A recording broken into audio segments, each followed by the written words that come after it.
Good morning, LCC kids. Happy Sunday. I hope you are excited and as excited as I am about VBS launching tomorrow morning, Monday morning. VBS is coming your way. We're diving in under the sea. It's going to be such an awesome week. So don't forget to come back and press play tomorrow on an exciting time at VBS. But we're going to be jumping into our first game for today. The title of this one is This Is Why I'm Broke, featuring some of Amazon.com's weirdest products. You know, we live in the day where you can kind of easily buy something online, and maybe a little too easily because you might beg your parents to get something. You saw an ad for a YouTube video and you really want it. Well, here's how you're going to play this. You're going to see a video featuring an item that is actually sold on Amazon, and you have to guess how much it costs, right? You don't have to be exact, but let's see how close you can get to how much some of these weird products cost. Let's go ahead and see our first one. All right, featuring some Jesus car air freshener. It smells like heaven in here. Would you like me to take the wheel? How much do you think that costs? And the answer is $10.72, right? So during the countdown, that's when you have to be shouting out loud what you think these things cost. Let's see our second one. This is a life-sized Bigfoot statue featured today. Would you want one of those in your room, hovering over your bed, watching you sleep at night? I don't know. Well, what do you think? How much does this cost? Last chance, shout it out. $2,517.95. That blows my mind that somebody would spend that amount to purchase this. All right, final product. You could get your hands on 60 pounds of a wheel of provolone picante cheese, mysteriously also sold on Amazon.com. How much do you think that costs? 60-pound wheel of cheese. It costs a wheel of fortune. It's $1,078 for that cheese. So just keep some of that in mind next time you just think that it's easy to buy stuff online and trying to convince your parents to pick up some of those items. Well, last we encountered Joseph in his story. He ended up broke as well, but not because he spent all of his money online, but because his brothers sold him into slavery, and then he finally kind of had a decent position. He was put in charge over all of this guy named Potiphar's household, but then he was falsely accused, and he ended up in prison and in a dungeon at his lowest point. But we're going to see today where Joseph's dreams come true and learn not just about Joseph, but about the awesome God that we worship, who is in charge of our lives as well. All right, first thing to highlight is Joseph's secret plan. Got to set this up a little bit. I think most of you probably know some of the basics of Joseph's story. Hopefully you got a children's Bible that you read, maybe like this one, the Gospel Story Bible, along the way at home. In fact, this stories number 24, 25, and 26 are featured in today's lesson if you want to get some more of the details. But Joseph is hanging out in prison in this lonely life. Nothing seems to be going his way until Pharaoh has a couple of dreams. And dreams in the story of Joseph, they always show up in pairs, right? Joseph had two dreams. We're not going to take time to talk about the cupbearer and the baker that each had a dream. Well, then Pharaoh has these two dreams. And in one dream, you had these 7 scrawny, really hungry-looking cows coming up and gobbling up these 7 fat cows. And in the second dream, these 7 ears of corn, think like corn on the cob, that are big, and they're swallowing up these smaller ears of corn, these 7 small ones. And Pharaoh wants to know what these dreams are all about. And the cupbearer, who had been restored to his place thanks to Joseph, he remembers, hey, there's this guy who's locked up in prison that I kind of forgot about. I owed the dude a favor, but now I'm just remembering he can interpret Pharaoh's dream. And Joseph comes and with the wisdom of God explains that there are going to be 7 years of famine. 7 years where it's not raining enough for crops to grow and people are going to be hungry. But the good news is those 7 years are following 7 years that are going to come first, where there's all this harvest and there's abundance and there's more than enough grain for everybody. And so Joseph brings wisdom to Pharaoh and says, what you need to do is you need to store away food during the 7 years of plenty for the 7 years of famine to come. And so Joseph comes up with a plan here and he brings it to Pharaoh. And Pharaoh ends up putting Joseph second in charge. We keep finding Joseph being second in charge, first overseeing his brothers when he's younger, and then he's second in charge over Potiphar's house. He even ends up being second in charge in prison, but now over all Egypt. This amazing, powerful nation, one of the most significant empires in the world, Joseph is now a leader here. In fact, the dreams that Joseph had about being in this place of leadership, it seems like maybe they are coming true. And then who shows up one day? But Joseph's brothers. They arrive because they need food. They need grain. They're being affected by the famine, and they hear that Egypt's got the stuff. And so their father Jacob sends them forward to go and collect grain, and Joseph sees them coming. But Joseph is in disguise. He speaks the Egyptian language. He's wearing some kind of different hairdress. He's not recognized by his brothers, and he comes up with a secret plan to test them. He wants to know, have they changed? Are they the same kind of selfish guys just looking out for themselves, willing to sell their own brother into slavery? Or has God been at work in them? And so he starts to ask them questions about where they came from, who their father is, whether they had any more brothers. And he gives them the grain that they came to purchase. But he says, if you're going to come back and get more, here's what you have to do. We're going to take one of your brothers, Simeon, and we're going to keep him here. And if you ever want to come back and get him back and get any more food, you need to return with your youngest brother, Benjamin. Why is Joseph doing this? He's got a secret plan here. He wants to know, is Benjamin okay?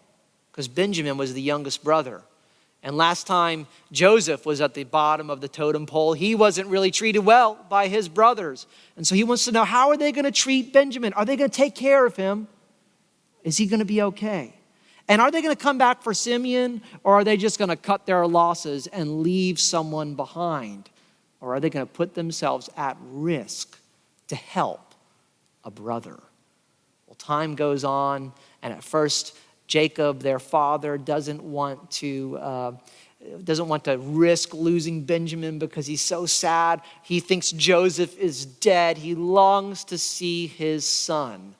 But then they realize they need to come back. They need more food. They've run out of all of their supplies. And so they bring Benjamin back. And we're going to see what Joseph does next in just a moment. Joseph's going to put himself out there and reveal himself to his brothers.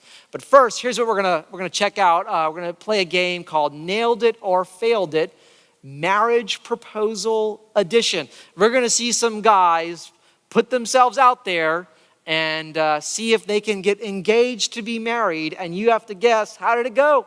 They did it in public. They took a risk. Did she say yes or no? Let's check out our first one.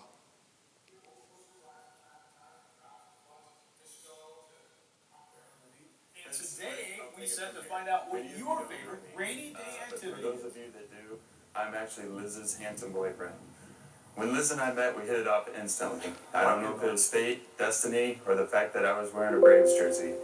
But the thing is, not long after we met, I fell in love with her. Not long after that, she became my best friend. Liz, you've made me happier than you could ever imagine. And at this point in our relationship, the only thing that could make me happier would be for you to say yes to us spending the rest of our lives together.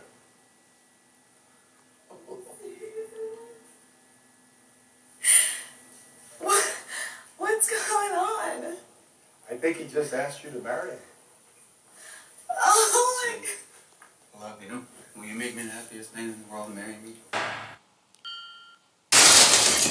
Talk about being put on the spot on live TV. Do you think she said yes? Did he nail it or fail it? You go ahead and tell us from at home. Shout out now what you think. What's going on? Let's see. I think he just asked you to marry him. Oh my God. Love you.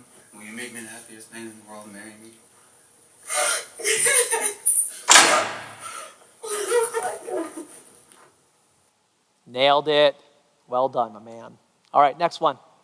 True love is the soul's recognition of its counterpoint in another. Oh. That's what I heard. Looks like they're at a church meeting.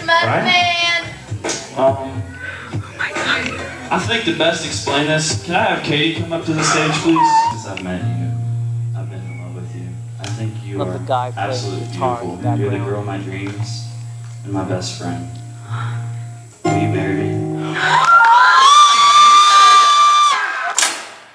Another risk in front of the church. Do you think nailed it or failed it? Let's see. Will you marry me?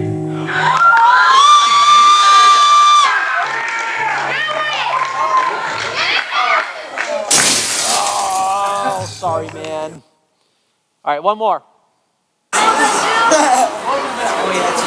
He's proposing. He's proposing.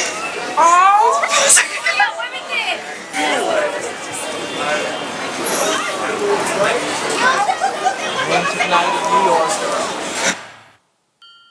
How's he gonna do? Nailed it or failed it? Tell us. Let's see. Don't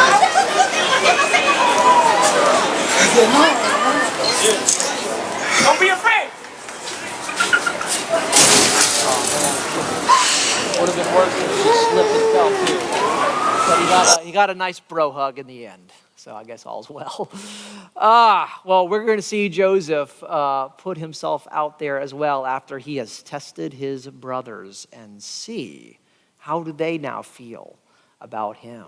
Right? We've been tracking with Joseph's secret plan, but what's most important and what gets revealed here is God's secret plan. All right, so the brothers are back. They've brought Benjamin with them, and Joseph seats them around the table, and he puts them in the order of their birth. You know, who's the oldest to the youngest, and they're all scratching their heads. How does this guy know this? How does he know the secrets of our own family? And I love it. Joseph gives extra food to Benjamin, the youngest. He's looking out for the young guy. He knows what it's been like to be in his position before. Well, they share a meal. They feast together.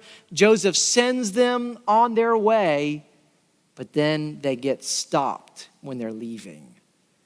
And they're accused of stealing the Joseph's royal cup. Right, this guy who's second in command of Egypt, you took his silver cup. It's his silver cup that he uses for telling the future, for fortune telling, for learning secrets. And they're confused. None of them took the cup. What's going on here? They open up each bag of grain and they say, whoever has the cup in their bag is going to have to become a slave. And it's Benjamin's bag. But then all of the brothers, they say, no, take me instead, right? Judah especially, Judah who at first didn't care about Joseph, wanted him to be sold off as a slave. He stands in the place of Benjamin and says, you can take me, but let the boy go free. And Joseph breaks down and he weeps because he sees his brothers. He sees how they have changed. He sees how God has been at work in them. And he reveals himself as being their brother. He wants to know, how are you doing? How's my father? Well, they immediately realize, oh my goodness, it's like Joseph is back from the dead. What's he going to do to us now? After all that we've done to him, and now he has all of this power, how is he going to treat us? But Joseph forgives them. He sees how they have repented, and he doesn't hold their sin and all the ways that they have harmed him against them. But you know what enables Joseph to do this? Is he knows, all the little secret plans he was organizing. God was at work. And he tells the brothers this. He says, what you meant for evil, God meant for good in order that many would be saved. Right? Because the brothers were jealous, because they were selfish, because they could care less about Joseph, they sold him off as a slave and they told a lie to their father that he had been killed. Terrible, evil. But even in that, God had a purpose. God had a plan. God was sending Joseph to Egypt. God was bringing him up for that one day when they would come and they would bow before him and his dream would be fulfilled in order that the whole world surrounding Egypt would be saved from the famine. And sometimes we're facing moments of disappointment and things that are hard and things that make us upset and troubled. And we don't, why am I going through this? God can be doing 1,000 things at once in our lives and in this world, which means he's always worthy of our trust. But you know what the most amazing secret plan that God had that we see at work in the life of Joseph was his plan to send Jesus, because Joseph was in Egypt, God's people, this whole line of Jacob and his sons and Judah, they're saved, they live, and their great-grandson, Jesus, comes. And in the same way that Joseph was sold for silver and he was treated like a criminal and he was accused of something that he didn't do and he was thrown into a pit, Jesus came and he was sold for silver and he was accused and he was killed and he was buried. And just like Jacob felt like Joseph was back from the dead, Jesus came back from the dead. And he was lifted up and he was exalted for every knee to bow down before him. What's amazing about the story of Joseph and what it shows us is Jesus would come and Jesus would rescue us, not just from our hunger pains and a famine, but from our sin. And through the evil of his crucifixion and his death, God would work good in our lives and for the world. It's not amazing? That's the God that we get to trust and serve and learn about, and that you get to learn about this week at VBS, kids. It launches tomorrow. Get ready to dive in. We will see you soon.